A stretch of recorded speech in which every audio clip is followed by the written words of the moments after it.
Well, it's such a pleasure. And first, I just want to thank you, Mark and Aneem. It's just an incredible honor to be on the stage with you. We'll be on the stage with you to share this space and to be able to share this conversation. So I'm really looking forward to the discussion we're going to be having.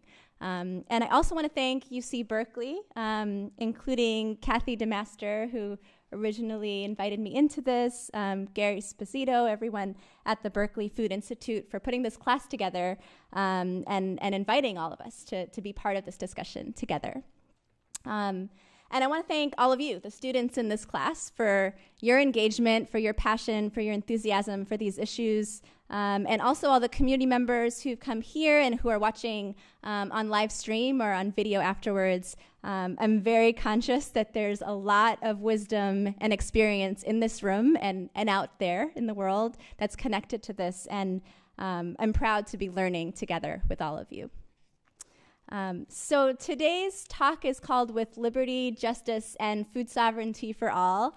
And I was thinking about how one of my nieces, I have 11 nieces and nephews, and one of my nieces who's 15, after the killing of Trayvon Martin and Michael Brown and Eric Garner, she started asking, is there really liberty and justice for all?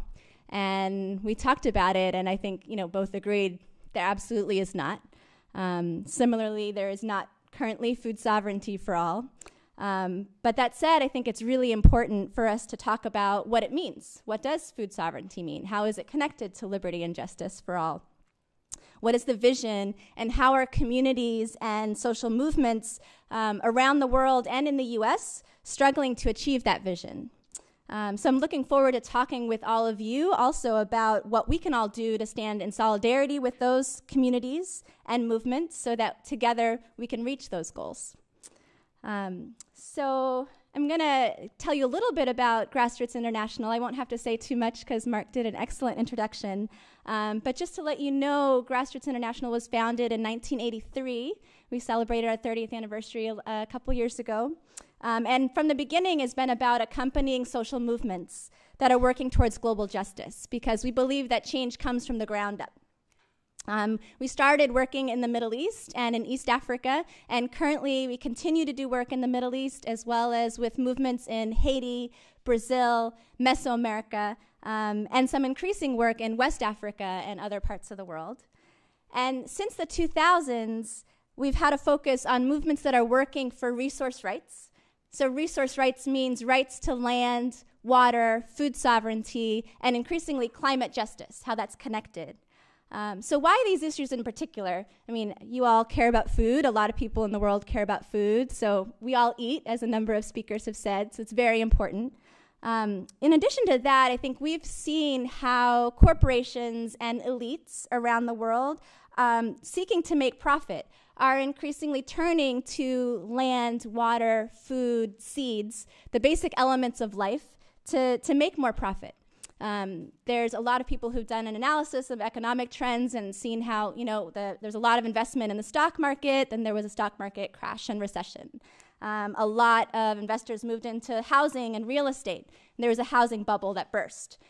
Land, water, seeds, the basic elements of life are becoming more and more valuable to people and to corporations because of things like climate change that are making these resources even more precious.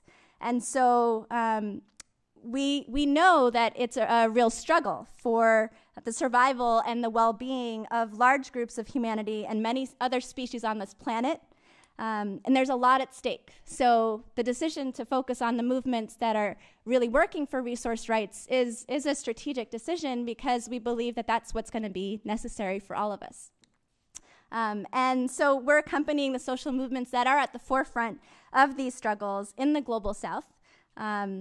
Leadership of women and youth within movements of small-scale farmers, peasants, indigenous peoples, Afro-descendant communities. And these are the movements that are most impacted by resource grabs. They're also the movements that have a clear and positive vision for the future, and that have the experience and can build the power, along with allies, to make this vision a reality. So we form long-term partnerships with these movements, and they're based on shared values and vision, based on reciprocity, transparency, trust. We believe in getting resources to these movements because these are the movements that need the resources to do this kind of work. But it's also about political solidarity. It's about taking action together and raising consciousness towards our shared goals. And for that reason, we're also doing alliance building and advocacy work in the US because we see ourselves as part of that struggle. So come back to that. Oh, I gave you a hint. So before I go on, I want to ask, how many of you have ever used the term food sovereignty before? Okay, so maybe a little less than half. That's great. How many people, the first time you heard of the term food sovereignty was related to this course, to edible education? So a few, maybe 10% or 25%. So it's a term that we've found is much more common internationally and is getting more and more recognition in the US. I learned about it, and Grassroots International learned about it from the movements that created the concept. So in 1996, there's an international social movement that I know some of you have talked about, and I believe Raj Patel talked about at one of his talks. Can anybody say the name of this international movement of small-scale farmers and peasants? Yeah, exactly. Awesome. Via Campesina. So it's an international movement of over 250 million families of small-scale farmers, peasants, fisher folk, indigenous peoples, small food producers. That scale just boggles my mind, 250 million. And in the US, there are several members, including the National Family Farm Coalition, the Rural Coalition, and several farm worker groups, the Farm Workers Association of Florida, the Border Agricultural Workers Committee. So this is the organization that created the concept food sovereignty. And this is a picture of the members of Via Campesina taking action against the World Trade Organization. But they created that because as farmers, they knew firsthand the limitations of the concept of food security. So food security, at a most basic level, is about making sure that people have enough calories. They have enough food to eat to sustain their bodies. But what it doesn't take into account is what kind of food? Where does the food come from? Who grows it?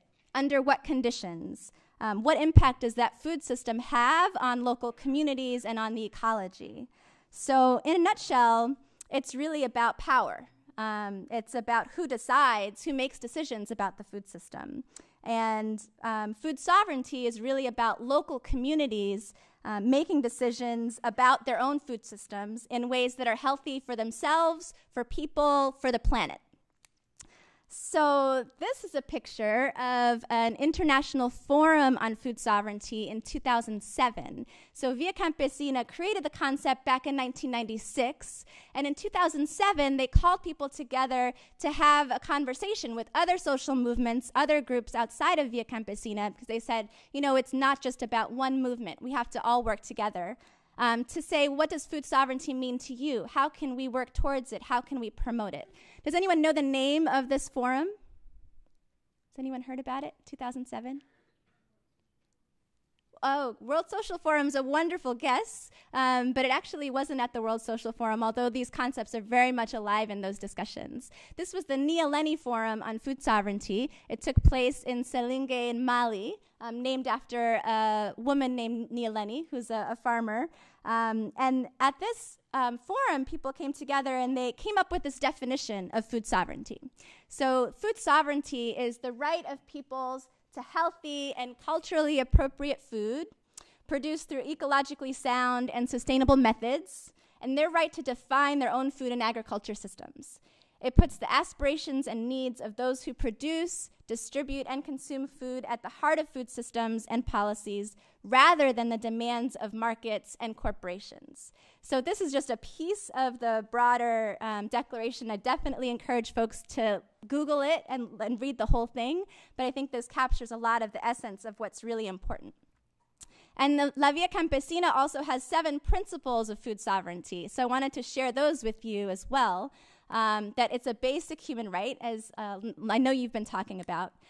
Two is that agrarian reform is critical. To be able to have food sovereignty, people need to have access to land and control over land. So redistribution of land and agrarian reform.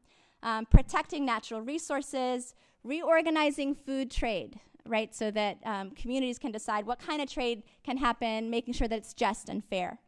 Ending the globalization of hunger.